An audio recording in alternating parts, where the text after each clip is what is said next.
ne faut pas faire l'amalgame. Si notre chef de l'État est considéré comme magistrat suprême, ce n'est pas qu'il lui a fait le droit, ce n'est pas qu'il est licencié en droit, ce n'est pas qu'il est professionnel les droits, ce n'est pas qu'il lui aussi juge, il siège là pour... Non. S'il est considéré comme tel, s'il est reconnu comme tel dans notre Constitution, c'est parce que il a... Ici, on ne parle pas du chef de l'État. On parle du Conseil supérieur de la magistrature. C'est-à-dire la discipline des magistrats. C'est l'une des attributions du Conseil supérieur de la magistrature. Quelqu'un qui a été déjà condamné par nos juges ou par nos juridictions de l'ordre judiciaire. Quelqu'un qui a été déjà condamné, que ce soit en première instance ou en deuxième instance, mais le chef de l'État dans notre Constitution, en tant que garant de la nation et du bon fonctionnement des institutions, il peut prendre une ordonnance pour gracier cette personne qui avait été déjà condamnée par nos juges. C'est comme cela que lui est considéré comme magistrat suprême.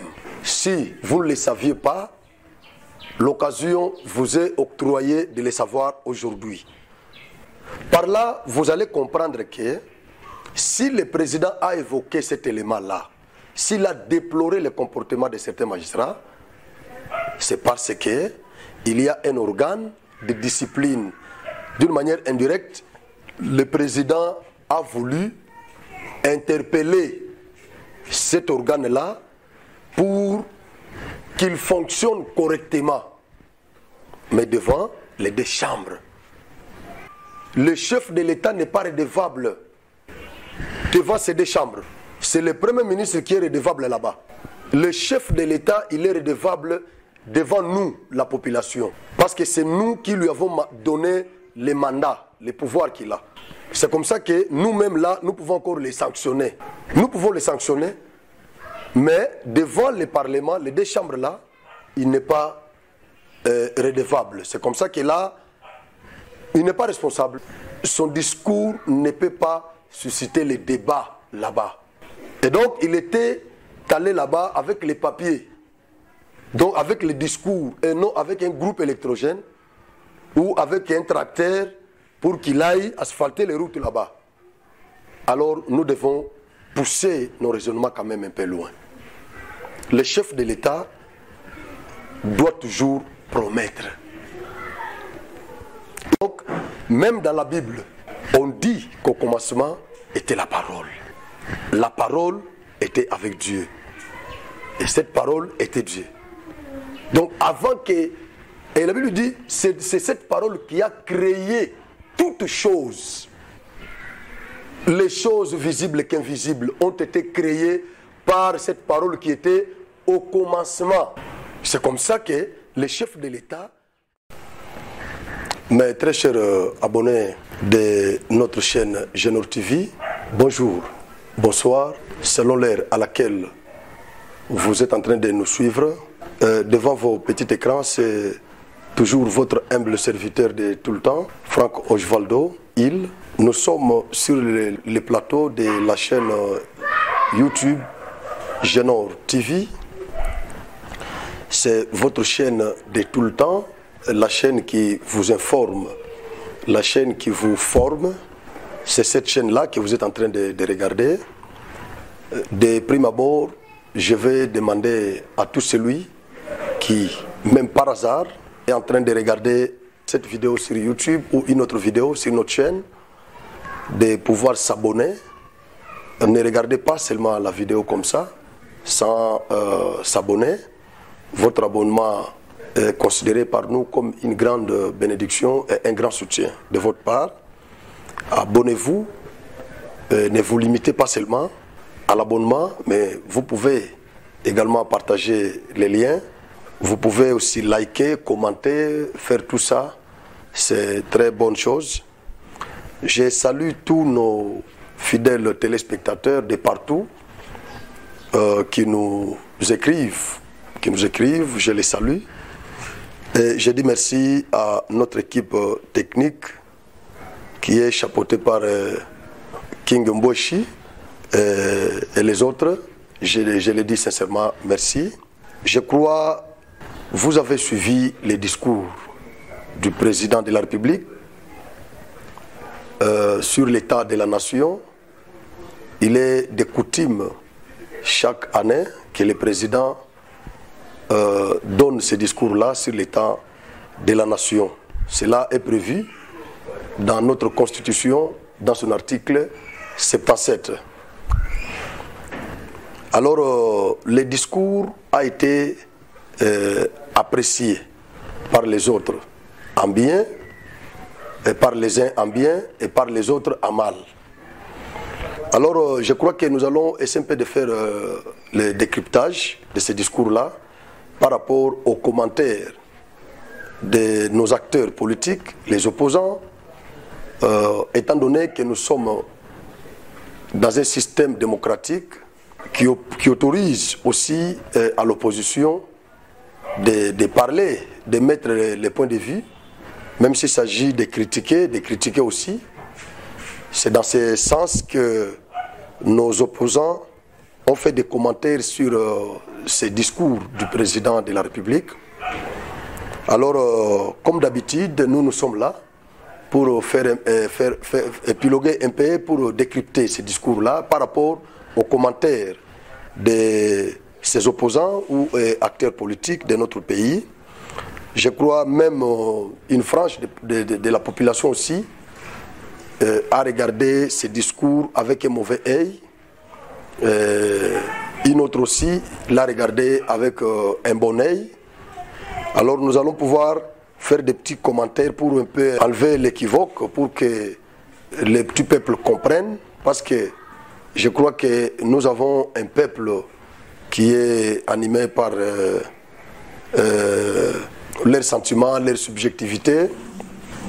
Voilà pourquoi nous sommes là pour commencer à crier de temps en temps pour que ce peuple-là ne soit pas intercepté ou ne soit pas dérouté. C'est dans cette optique-là.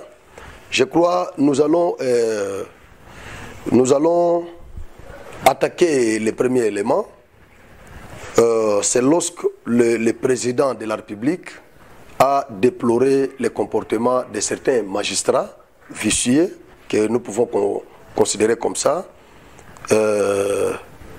Lorsque le président se plaint ou se plaint dans ses discours pour certains magistrats qui ne rendent pas, qui ne disent pas bien les droits, il y en a ceux qui ont mal compris ce langage-là. Il y en a ceux qui condamnent ce langage pour dire c'est lui le président qui est le magistrat suprême, mais pourquoi lui qui est considéré comme le magistrat suprême peut encore se plaindre lorsque la justice ne marche pas très bien? Or, c'est lui le chef. Je crois, je vous ai toujours dit ça et je vais encore le répéter pour permettre à ceux qui ne nous avaient pas suivis dans les émissions précédentes, lorsque nous avions évoqué cet élément, de pouvoir écouter aujourd'hui. Et ceux qui nous avaient déjà suivis, qu'ils puissent encore écouter cet élément que je vais encore évoquer aujourd'hui, qui est de la séparation des pouvoirs, la théorie de la séparation des pouvoirs. Mais très chers Congolais, vous voulez qu'on vous le dise comment et en quelle langue pour que vous compreniez? Notre Constitution reconnaît cette théorie de la séparation des pouvoirs. Il ne faut pas faire l'amalgame. Si notre chef de l'État est considéré comme magistrat suprême, ce n'est pas qu'il lui a fait le droit, ce n'est pas qu'il est licencié en droit, ce n'est pas qu'il est professionnel les droits, ce n'est pas qu'il lui aussi juge, il siège là pour... Non. S'il est considéré comme tel, s'il est reconnu comme tel dans notre Constitution, c'est parce qu'il a une prérogative qui lui est conférée par notre Constitution, qui est de prendre une ordonnance qui porte sur la mesure de grâce. C'est-à-dire quelqu'un qui a été déjà condamné par nos juges, par nos juridictions de l'ordre judiciaire. Quelqu'un qui a été déjà condamné, que ce soit en première instance ou en deuxième instance. Mais le chef de l'État, dans notre Constitution, en tant que garant de la nation et du bon fonctionnement des institutions, il peut prendre une ordonnance pour gracier cette personne qui avait été déjà condamnée par nos magistrats, par nos juges. C'est comme cela que lui est considéré comme magistrat suprême. Si vous ne le saviez pas, l'occasion vous est octroyée de le savoir aujourd'hui. C'est-à-dire, lorsque le président, le chef de l'État est considéré comme cela, ce n'est pas que lui a le droit de s'ingérer, de se mixer à la justice. Il n'a pas ce droit de s'ingérer là-bas. Il n'a pas le droit d'aller siéger lorsque les magistrats prennent les décisions. Lui n'a pas ce pouvoir parce que lui n'a pas fait le droit. Même s'il avait fait le droit. Dès lors qu'il occupe cette fonction suprême de la nation, il ne peut pas encore aller siéger avec les magistrats. Même s'il était avocat, il ne pouvait pas commencer, aller au barreau pour commencer à prester. Et donc, comprenez que le chef de l'État n'est pas juriste. En un mot, il n'est pas juriste. Mais c'est par rapport à cette prérogative de prendre l'ordonnance portant sur la mesure de grâce qu'il est reconnu comme magistrat suprême. Ce conseil supérieur de la magistrature est un organe qui garantit, qui a pour rôle de garantir l'indépendance de notre justice. C'est cet organe qui gère nos magistrats. Vous voyez que les mêmes conseils nomment les magistrats, les mêmes conseils gèrent la carrière des magistrats et les mêmes conseils disciplinent les magistrats vicieux. Ici, on ne parle pas du chef de l'État. On parle du Conseil supérieur de la magistrature. C'est-à-dire la discipline des magistrats. C'est dans les attributions du Conseil supérieur de la magistrature. Ou c'est l'une des attributions du Conseil supérieur de la magistrature. Et donc, le président étant garant de la nation, lui-même étant magistrat suprême, il peut nommer, il peut révoquer un magistrat, mais sur proposition de ces conseils ici. Mais de lui-même comme ça, il ne peut pas se lever, se réveiller chez lui, parce qu'il y a un magistrat qui a fait ça et directement il va là-bas, il appelle ce magistrat-là, il le révoque. Non, il y a toute une procédure. Tout comme pour la nomination des magistrats. C'est sur base de la proposition du Conseil supérieur de la magistrature. Même pour la révocation des magistrats, c'est toujours sur base de la proposition de ce conseil ici. C'est-à-dire c'est ce Conseil supérieur de la magistrature qui gère les magistrats ou la magistrature congolaise. Ce n'est pas le chef de l'État. Ce n'est pas le chef de l'État qui gère la magistrature congolaise. Il y a un conseil. C'est un pouvoir à part, dont le pouvoir judiciaire est dirigé par ce conseil ici qui est collégial, qui a pour mission de régulation de l'appareil judiciaire. C'est ça le rôle de ce conseil ici. Il nomme. Les mêmes conseils nomment, les mêmes conseils gèrent la carrière de tous les magistrats et les mêmes conseils punissent les magistrats vicieux. C'est-à-dire, ça relève de la compétence du Conseil supérieur de la magistrature. Voilà pourquoi le président de la République, lorsqu'il constate qu'il y a défaillance dans les chefs ou au sein de la magistrature, au sein de ses pouvoirs judiciaires, il y a défaillance, qu'est-ce qu'il fait? Lui-même ne peut pas s'arroger les pouvoirs parce qu'en droit, il y a un principe qui dit que la compétence est d'attribution. En vertu de ces principes, le président lui-même ne peut pas s'arroger les pouvoirs d'aller s'y mixer dans ses pouvoirs sans toutefois passer par cet organe qui est le Conseil supérieur de la magistrature. Et donc, par là, vous allez comprendre que si le président a évoqué cet élément-là, s'il a déploré le comportement de certains magistrats, c'est parce qu'il y a un organe de discipline.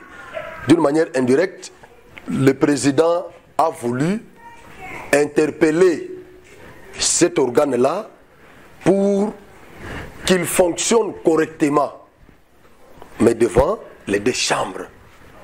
En tant que garant, en tant qu'arbitre, parce que notre constitution lui reconnaît cette qualité. Il est l'arbitre national des institutions, le chef de l'État tel qu'il est là.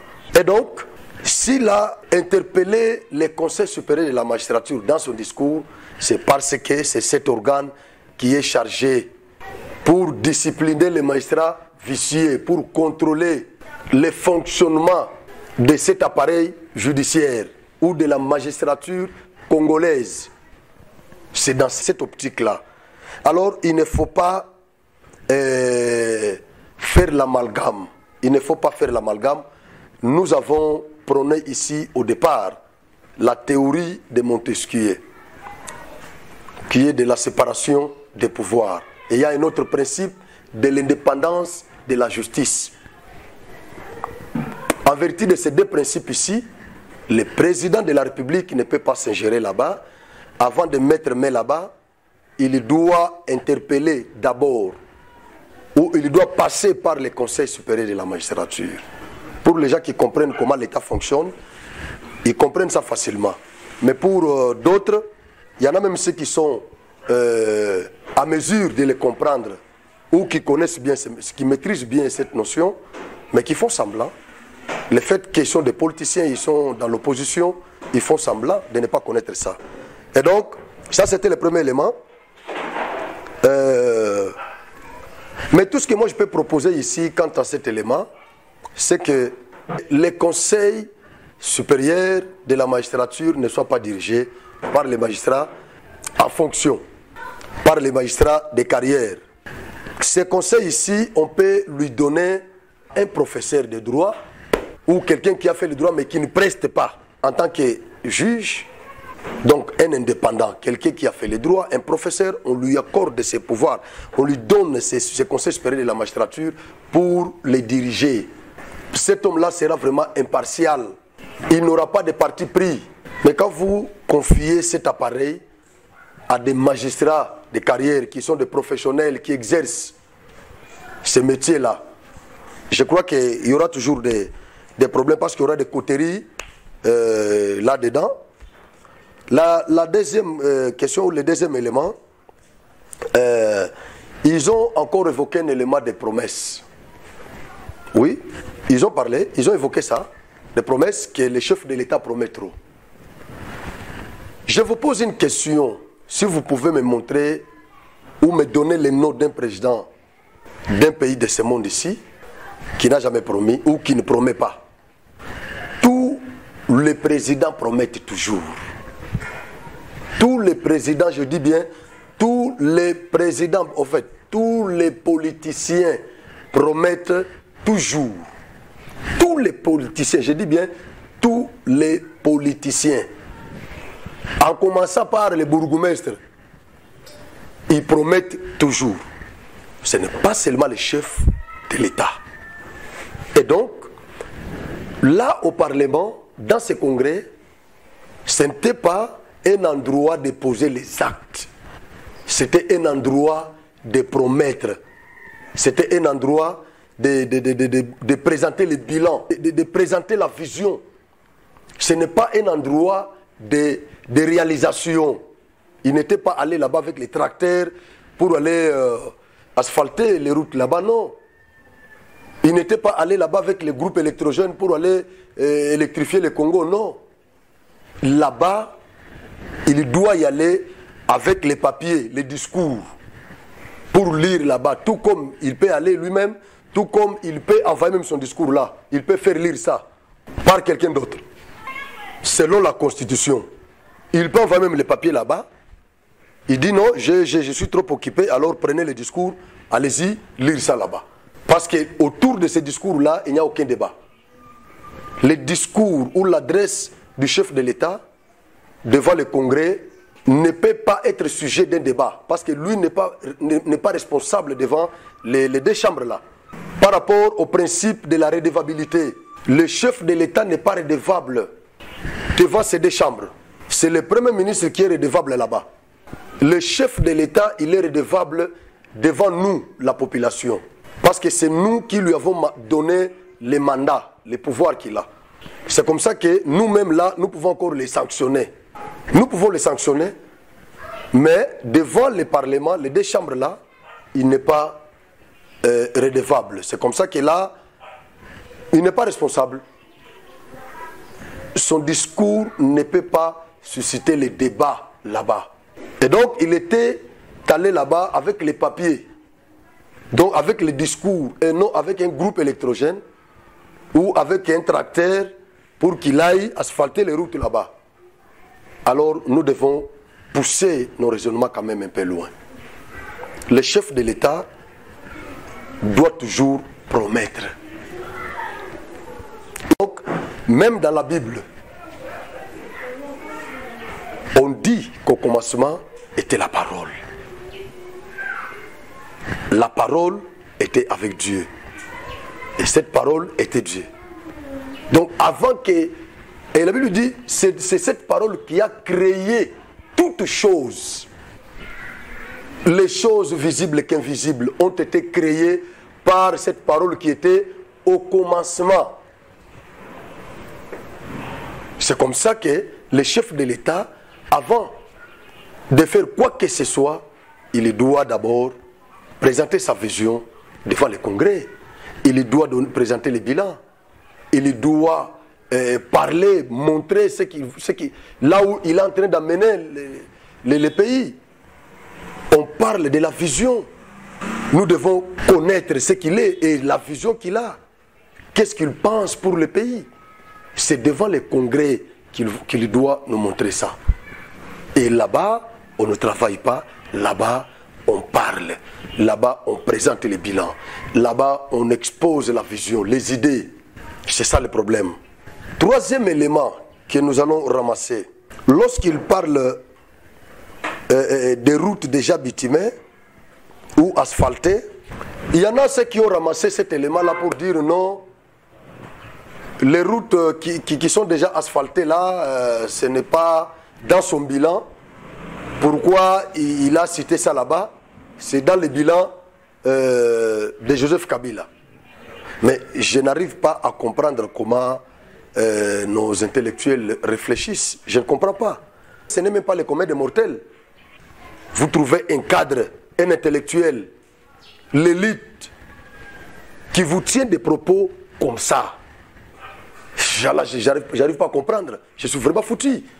Quand je vois quelqu'un parfois qui donne cours, tout un professeur, mais qui vous parle des sottises comme ça, au nom de l'opposition, parce que c'est un opposant, il doit s'arroger ses pouvoirs de commencer à tenir de tels propos. Maintenant, je ne comprends pas. Maintenant, les étudiants qui l'enseignent chaque jour, comment est-ce que ces étudiants la sentent dans leur cœur quand ils écoutent leur professeur en train de proférer des sottises comme ça? Les étudiants, comment ils sentent dans leur cœur? Dans leur cœur. Le professeur qui a oublié le principe de la continuité de l'État. Félix va passer. Le président qui viendra là, il ne va pas effacer tout ce que Félix a laissé. Il va continuer là où Félix se limitera. C'est là où le prochain président va commencer. Là où Kabila s'était limité, c'est là où Félix a commencé. Il corrige ce qu'il faut corriger. Et il continue avec ce qu'il faut faire continuer. Il peut détruire aussi ce qu'il faut détruire. C'est normal. Mais tout n'est pas à rejeter. Tout n'est pas à rejeter. Kabila, c'est pas que Kabila n'avait rien fait, non. Il avait fait aussi quelque chose. Alors, le bien qu'il a fait là, est-ce qu'on va rejeter ça? Les passerelles qui sont sur le boulevard Lumumba, ces passerelles doivent être rejetées parce que Kabila est haï par les Congolais. Lui est parti, mais les œuvres qui sont à l'intérêt commun doivent être pérennisées. C'est ce qu'on appelle la continuité de l'État. Et donc, si Félix a cité ces routes déjà bitumées, c'est en vertu de ces principes-là de la continuité de l'État. Ce que Kabila a fait, il en a déjà fait. Félix, quand il vient aussi, il ne va pas tout détruire. Il va là où Kabila s'était limité, il commence aussi là. C'est comme la route nationale numéro 1 qui quitte Bas-Congo jusqu'à Lubumbashi. Mais cette route-là est asphaltée du Bas-Congo jusqu'à Kamweshi. Jusqu'à Kamweshi, dans la province de Kasai. Après Tchikapa, vers Kananga. C'est jusqu'à Kamweshi que les macadam s'est limité. Je pense que j'avais fait un reportage là-bas. Je vous avais montré cette route numéro 1, nationale numéro 1. Alors, les macadam s'est limité à Kamweshi. Il faut qu'on continue jusqu'à Kananga, Mbujimayi, Lubumbashi. Et donc, Félix ne pouvait pas citer cette route-là parce que ce n'est pas lui qui l'avait asphaltée. C'est ça le raisonnement de nos élites. C'est ça le raisonnement de nos professeurs, nos scientifiques, nos politiciens. C'est ça le raisonnement. Comme lui n'a pas asphalté cette route, ce n'est pas sous son mandat, alors il ne peut pas intégrer ça dans son discours. Il a présenté les routes qui sont déjà asphaltées et les routes qui ne sont pas encore asphaltées pour les asphalter. C'est ce qu'il a fait. Est-ce que ça, c'est vraiment à condamner cet élément-là?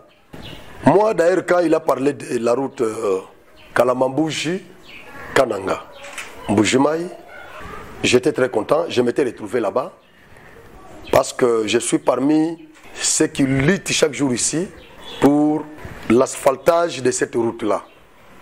Je suis vraiment parmi les Congolais qui luttent chaque jour pour l'asphaltage de ces tronçons Kalamambouji, Kananga, Mbujimayi. Parce que si cette route est asphaltée, Kalamambouji ne va pas seulement ravitailler la ville de Kananga. Non. Kalamambouji va ravitailler toutes les 5 provinces de l'espace Kasai. Toutes les 5 provinces démembrées de l'espace Kasai. Parce qu'à partir de Kalamambouji, vous arrivez à Matamba. Directement, la route de Kalamambouji croise la route nationale numéro 1. C'est-à-dire, les marchandises qui viennent de Kalamambouji peuvent aller à Tchikapa. À partir de Matamba, elles peuvent aller à Tchikapa, elles peuvent aller à Kananga, elles peuvent continuer jusqu'à Mbujimayi, Chimbulu, tout ça. Et donc, je ne vois pas pourquoi nous allons combattre ces projets-là. Je disais, je me suis retrouvé dans cet élément de Kalamambouji lorsque le président l'avait évoqué, parce que nous étions ici choqués, nous étions vraiment lésés ici. Et la semaine passée, il y a eu des informations passées par là dans des radios faisant mention à une certaine déviation de cette route-là, de la ville de Kananga vers Chimbulu, Mbujimayi. Je crois que cette information nous avait fait très mal. En tout cas, si tel était le projet, nous demandons au gouvernement central de ne pas cautionner ça. La ville de Kananga, j'avais tenu une émission ici, je crois. J'étais allé jusqu'à Matamba, sur la direction qui mène vers Kalamambouji. Je vous avais montré une émission que j'avais tenue à Kananga. Pour vous dire que cette ville est totalement enclavée. Kananga ne peut respirer que si cette voie-là est asphaltée. Et maintenant, lorsque vous pensez à cette fameuse déviation de cette route, vraiment, mais ça, c'est tuer la ville de Kananga. Je ne comprends pas. Comment est-ce que vous pouvez dévier cette route-là pour que ça passe à Tchimboulou, directement Mbujimaï? Mais la grande ville du Kassai central, c'est Kananga. La grande ville, le chef-lieu, c'est Kananga. Parce que les passages des véhicules et des marchandises là vont mouvementer cette ville, vont mouvementer la ville. Le fait seulement de passer là-bas, les camions qui partent à Kalamambouji, Mbujimaï, Kalamambouji, Mbujimaï, Lubumbashi, tout ça. Mais la ville sera quand même mouvementée. Mais pourquoi vouloir encore isoler une ville qui a été déjà isolée? Kananga, c'est une ville qui est très bien urbanisée, construite par les Belges. Mais pourquoi nos politiciens ne veulent pas s'intéresser vraiment à cette ville pour la mouvementer aussi? Il n'y a pas d'entreprise, il n'y a pas de courant là-bas, il n'y a absolument rien. Lorsque le chef de l'État a évoqué l'élément des 3 groupes électrogènes, bon, je ne sais pas si nos députés avaient reçu le gouvernement provincial du Kassai central avait reçu ces groupes-là. Parce qu'à Kananga, il n'y a pas de courant. À Kananga, il n'y a pas de courant. Moi, ce que je sais, c'est que pendant les 100 jours, Kananga n'avait bénéficié que les carburants des 100 jours. Kananga n'avait bénéficié que les carburants. Et à ce moment, j'étais à Kananga. Nous avions le courant de la SNEL, que les discours étaient très longs. Je n'ai sélectionné que les points qui ont été soulevés par les opposants. Ce sont ces points-là que j'ai un peu décrypté ici pour éclairer l'opinion publique. Nous sommes arrivés à la fin de notre émission d'aujourd'hui.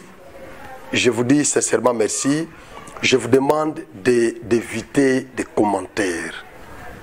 Des commentaires qui ne... J'aimais lorsque le chef de l'État avait lancé un appel à tous les Congolais conscients. Lorsque un serpent entre dans une maison, même si les propriétaires, les couples, les propriétaires de cette maison étaient en conflit, étaient en bagarre. Mais une fois que les serpents entrent dans cette maison, ces 2 conjoints qui bagarraient, ils vont fédérer leurs forces pour tuer ces serpents-là. C'est tout ce que moi je demande aux Congolais, d'oublier d'abord nos divergences. Nous sommes menacés à l'Est. Le président a reconnu que la situation sociale est catastrophique. Le peuple congolais vivote. Lui-même a reconnu ça. Nous devons fédérer nos forces, nos énergies pour pouvoir sortir le pays de ce gouffre. Parce que l'échec de Félix, c'est l'échec national. Son échec, ce n'est pas seulement pour sa famille, mais c'est pour la nation. Et surtout, c'est nous, les petits peuples, qui en pâtissons. Ne souhaitons pas son échec. Même les 2 ans qui restent, nous allons toujours les stimuler. Il y en a ceux qui condamnent, ils disent qu'il avait promis les actions en 2021. Et nous sommes en 2021, nous n'avons rien vu. Bon, il y a eu quelques actions, mais je ne peux aussi intervenir que pour Kananga. Quant à cette question ici des actions du chef de l'État, nous n'allons pas nous voiler la face. Oui, le Congo est gigantesque. Je le reconnais. Mais Kananga est aussi au Congo. Chef de l'État. Kananga est aussi au Congo. Même si les conseillers qui vous entourent, vous êtes entouré, je pense que dans votre sillage, il y a certains notables de cette ville de Kananga. Dans votre sillage-là, il y a quelques-uns qui sont des ressortissants de cette ville, de cette province, du Kassa central. Même si eux ne réveillez pas votre conscience, chef de l'État, vous suivez les médias. Vous êtes un homme très attentif aux médias. Mais chaque jour, nous déplorons la situation sociale de cette ville, de cette province en général. Vous nous suivez chaque fois. Vous suivez quand même les pleurs de ces peuples. Même si vos conseillers ne vous réveillent pas, est-ce que Kananga c'est vraiment une ville que vous pouvez oublier? Est-ce que Kananga mérite vraiment ces sorts, ces traitements de votre part, chef de l'État? N'est-ce pas que cette ville-là est reconnue comme une ville de l'opposition, une ville hostile, une ville de l'IDPS? Je parle du Kassa central en général. La province du Kassa central n'est-elle pas reconnue comme une province hostile, une province qui était toujours aux antipodes avec le régime passé? Une province qui collaborait, une province qui était les bastions de l'IDPS. Ce n'est pas vrai. N'est-ce pas que vous avez été élu massivement à Kananga, au Kasaï central en général? Même si les conseils qui sont autour de vous ne vous parlent pas de Kananga, est-ce que vous-même, dans votre conscience et subconscience, vous ne pouvez pas penser à cette ville, chef de l'État? Le projet Tchilé-Gelou a échoué, 100 jours a échoué. Macadam jusque-là s'est limité à Kamouche. Pour arriver à Tchikapa, c'est un problème. Kalamambouj ici, la route délabrée. Bien sûr qu'il y a des promesses. Vous nous avez montré la bonne foi. Vous avez montré quand même la bonne foi que vous aurez à faire ça. Mais pour le moment, nous n'avons rien. Pour le moment, à Kananga, il n'y a rien. Chit Katende est bloqué. Vous avez parlé de 3 groupes. Les groupes là, où sont-ils? Chef de l'État. Chef de l'État. Pensez à Kananga. Kananga est aussi au Congo. Kassa central est parmi les 26 provinces que nous avons dans ce pays. Vous aviez promis les actions en 2020. Nous sommes en 2021. Notre province ont eu quand même certaines actions. Mais notre province n'a rien bénéficié. Et ce peuple-là est toujours derrière vous. Malgré leur obscurité, malgré la famine, malgré leur souffrance, ils sont déjà habitués. Mais Saint Mordicus, il est toujours derrière vous. Ce peuple vous soutient toujours. Vous soutient toujours. Ce peuple-là n'aime pas que vous soyez menacés. Ce peuple-là ne supporte pas que quelqu'un vous critique. Ce peuple-là, j'interpelle votre conscience, chef de l'État. Pense à cette ville. Merci. Nous sommes arrivés à la fin de notre émission. Je demande à tous nos abonnés de continuer à partager les liens et ceux qui ne sont pas encore abonnés, de s'abonner. Je dis merci à tout le monde. Que Dieu bénisse notre